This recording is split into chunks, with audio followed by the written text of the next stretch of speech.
अगर कभी आपको अपनी मंजिल मुश्किल लगने लगे तो ये सोच लेना कि आप इंसान हो और खुदा ने ऐसी कोई चीज़ बनाई ही नहीं जो कि इंसान हासिल न कर सके। अगर कभी आपको ये शक होने लगे कि मेरी किस्मत में नहीं है ये, तो ये सोच लेना कि इंसान का हौसला ही बदलता है इंसान की किस्मत को।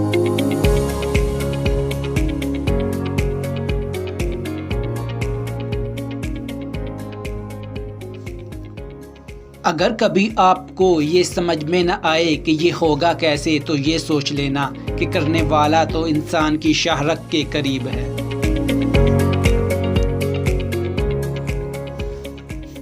अगर कभी आपको ये लगने लगे कि मैं ये नहीं कर सकता, तो ये सोच लेना कि करने वाला तो कोई और है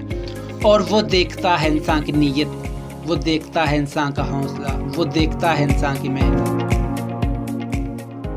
अगर कभी आपको अपनी मंजिल मुश्किल लगने लगे तो ये सोच लेना कि आप इंसान हो और खुदा ने ऐसी कोई चीज़ बनाई ही नहीं जो इंसान हासिल ना कर सके। अगर कभी आपको अपनी मंजिल मुश्किल लगने लगे